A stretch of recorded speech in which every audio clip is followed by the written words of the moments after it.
এখন আমি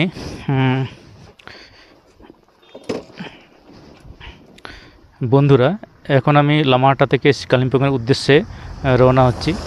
আশা করি আমি আপনাদের যে ভিউ সেটা দেখাতে পারবো, কিন্তু তবু একটু প্রবলেম আছে, কারণ হচ্ছে সকালবেলায় মেঘ হয়ে বৃষ্টি হয়ে গেছে, এক প্লসটা বেশ ভালোই, এখনও প্রচুর মেঘ আছে, সেই জন্য রাস্তা কতটা দেখাতে পারবো জানা নেই। চলুন তাহলে রাস্তায় যেতে যেতে দেখা হবে।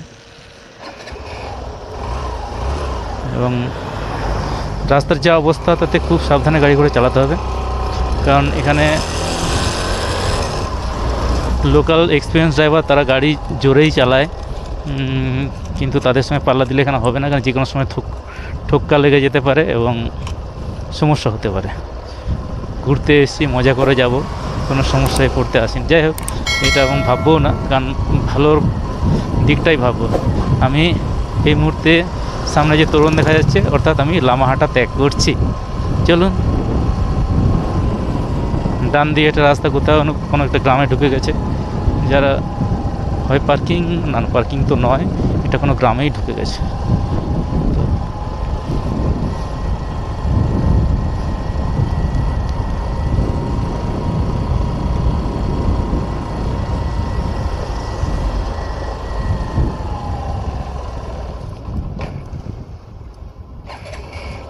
ওরে বাবা, এ তো পাইনের অরণ্য পুরো, কি লাগছে মায়েরি, এ নাহলে ভিউ, উফ, মানে এগুলোতে এসে থাকতে পারলে যেন বেঁচে যায়।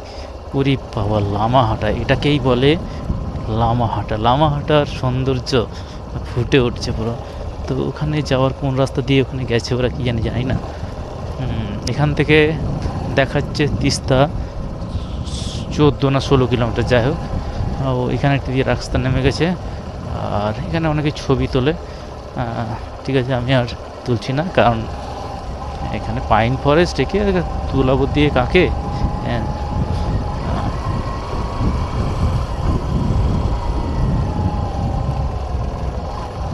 feel the punch of your journey, but you have to travel safely, because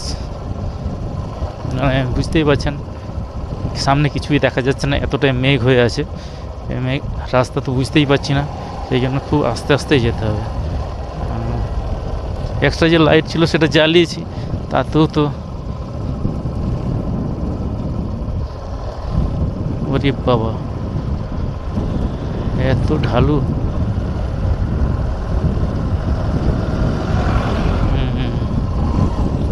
কত স্টিপ নেমেছে রে বাবা।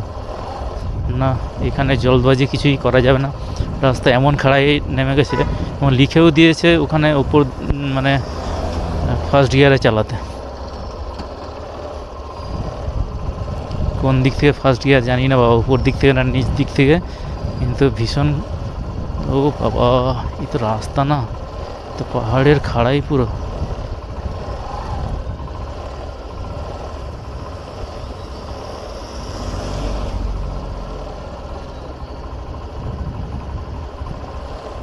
এরকম রাস্তায় তো চালানো মুশকিল গাড়ি।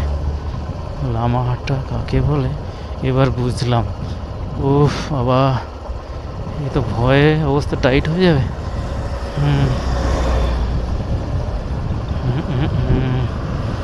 ওরে বাবা, যতটা আনন্দের ততটাই মনের মধ্যে একটা ভয় কাজ করছে।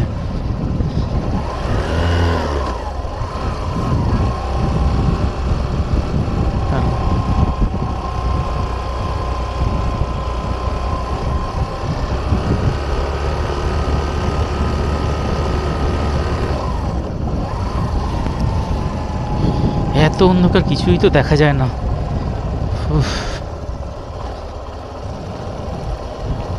মেঘেদের রাজ্যে এসছি।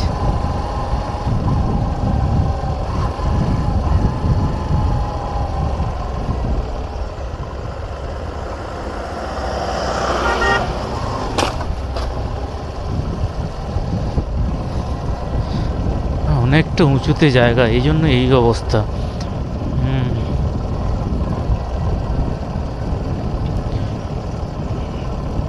এবার ডান দিকের রাস্তা, আসলে প্রত্যেকটা দিকে যে রাস্তা গেছে সেটা এমনি এমনি রাস্তা যায়নি, মানুষজনের বসবাস রয়েছে। তিস্তা এখান থেকে 13 কিলোমিটার দেখাচ্ছে। ঠিক আছে, দেখা যাক। উফ,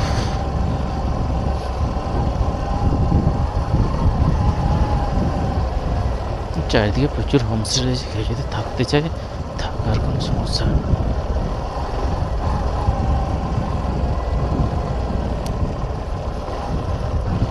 সকালবেলায় যে ওদিকে বৃষ্টি হয়ে গেছে, এদিকে কিন্তু বৃষ্টির ছিটে পড়ে না, মেঘ আছে কিন্তু বৃষ্টি নেই। এটাই তো মজা পাহাড়ি এলাকার। এক একটা মানে উঁচুতে এক রকম মানে ওয়েদার। নিচের দিকে উনি বললেন, হোমস্টের যিনি মালকিন ছিলেন তিনি আমাকে এটাই বললেন যে আপনি তাড়াতাড়ি বেরিয়ে যান, এখানে বৃষ্টি হতে পারে না হবে, কারণ ওনারা জানেন ওখানকার মানে মেঘ কোন মেঘে বৃষ্টি হবে কি হবে না।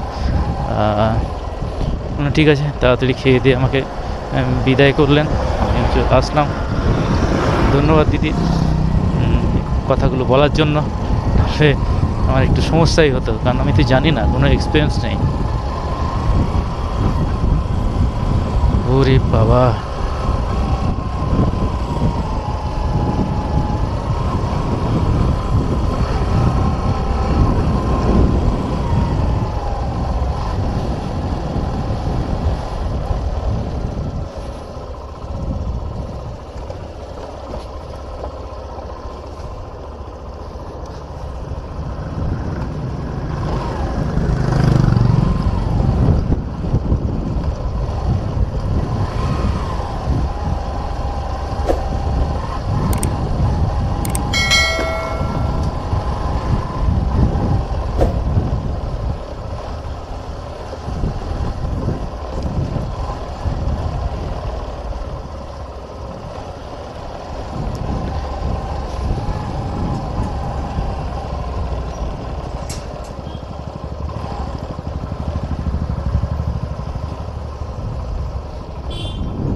সামনে মনে হচ্ছে একটু জ্যাম আছে। না না, জ্যাম নেই, সামনে একটা গাড়ি দাঁড় করানো আছে, যার ফলে এই সমস্যাটা হয়।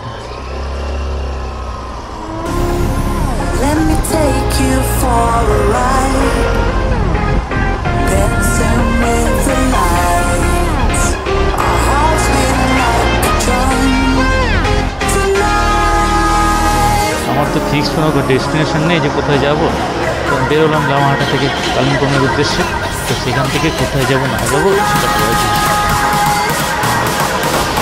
এখনো বুঝে উঠতে পারছি কি জায়গা।